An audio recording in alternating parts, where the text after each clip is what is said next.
as it may seem. Oh, I covered it up, sorry. That's life. Love it. Scarf smells nice. buymeacoffee.com/glow up with Alex.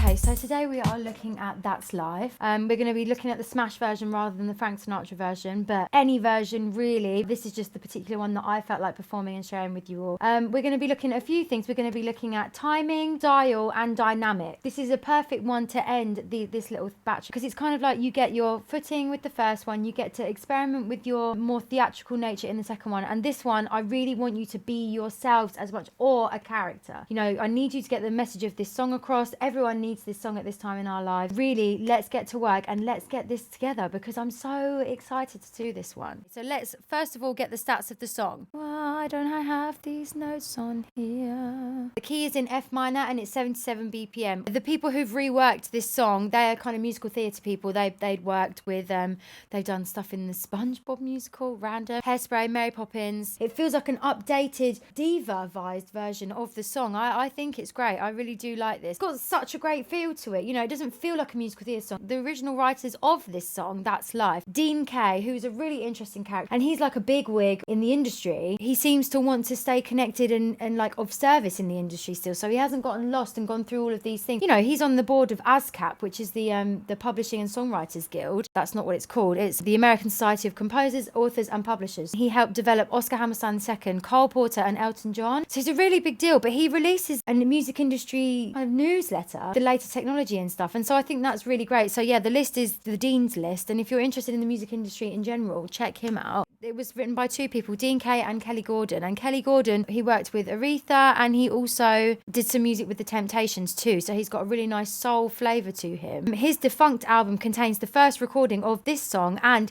He Ain't Heavy, He's My Brother in 1963. This is when it first came out, and it was originally performed by a lady, Marion Montgomery. The amount of sass that is dripping off of her version of this song, definitely go back and have a look because it kind of the charm of the Frank Sinatra version, but it's got the attitude of the girls doing it in the Smash Girls. I chose this song because it was speaking to me. It really gave something to me during this time of the pandemic, which I know is silly and maybe over sentimental, and the bit that goes each time I find myself flat on my face, I pick the track is really loud in my ear and it's completely... Every time I find myself flat on my face, I pick myself up and get back in the race, that's life. And that was just so what I needed to hear. I was down, man. Do you know what I mean? I was down and I needed to pick myself up and get back in the race. So here I am. So this song was kind of the whole motivation for me moving in a new direction and rolling with it. I've been incredibly resistant to these kinds of remote things, you know, filming and Zoom calls and things like that. I can't deny it. 3 things to consider is going to be the timing, because this is a tricky one to get, the timing in this one. I kept getting the timing wrong in the beginning because it's one of those silent ones. You feel like you're almost doing it a cappella, like Feeling Good at the beginning. Beginning of Feeling Good. You know what I mean. I'm not going to sing it here. That's life.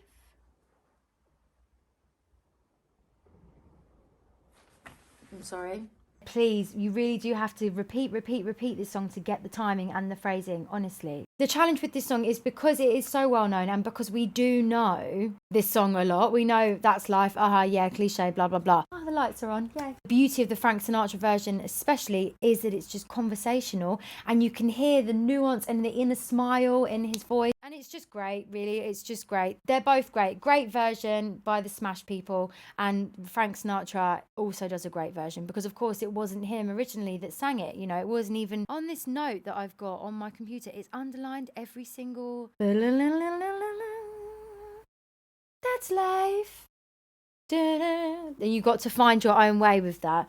That's what the people say. You know, find your... This is a really free song. You know, you can't sing it like Frank Sinatra. You don't have his voice and you just don't. You are not him. You will not get that. You may be able to get the girls' Smash version because they're kind of trained musical theatre singers and you can tell the little tips and tricks that they've used to colour their own version of this song. So you can lift some of their stuff if you want to develop for your own. But really, you've got to just sit with this song yourself. Listen to all the different versions. Listen to it so that you know it really, really well. And then sing and then find where you go from there. The timing is That's the only way that you're going to get it, really. So all about the dynamics, because you have to, it's not like up, down, up, down.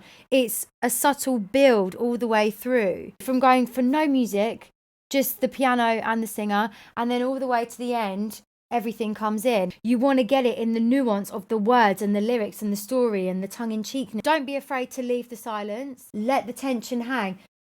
That's life. You know, let it go. Let it just hang and hold the space like a regal queen, you know, queen or a king. A pawn and a queen. Play it, you know, play it. Love it. That's why I've got this scarf on, a little bit of glitter. I was going to wear the full-on dress and then I thought, no, I'm not going to do that.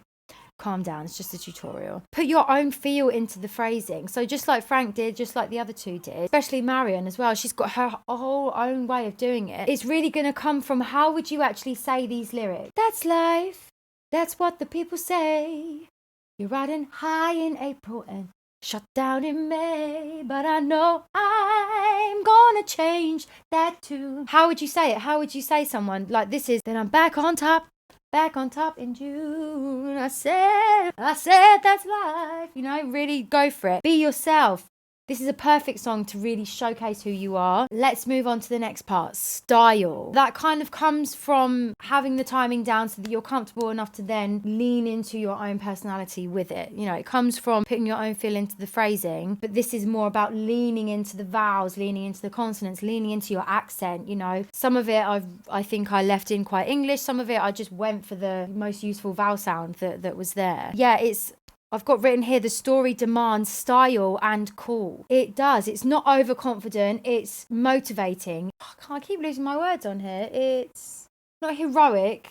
Something along that line, you know, you got tenacity. I got the words wrong in my delivery of this song. This is the mistake of the week to forgive. I got the words wrong, and I didn't even include the bit about the big bird. Singing it didn't feel right, but then when I was listening back to it, I really missed it. So you just have to kind of roll with whatever you're in the moment and just roll with it. Leave it on the stage, keep it moving. These people, they're saying this for a reason. It's been around. It's been a great big song for nearly 50 years for a reason. I've been up and down and over and out, and I know one thing exactly. Each time I find myself flat on my face, I pick myself up and get back in the race. You know, you've got to. Doesn't matter how long it takes you, doesn't matter how fast you go, you just got to keep going. And you singing this song, you are a messenger of that. So take that with pride. Pride, pinch of salt, and a hell lot of honey, man.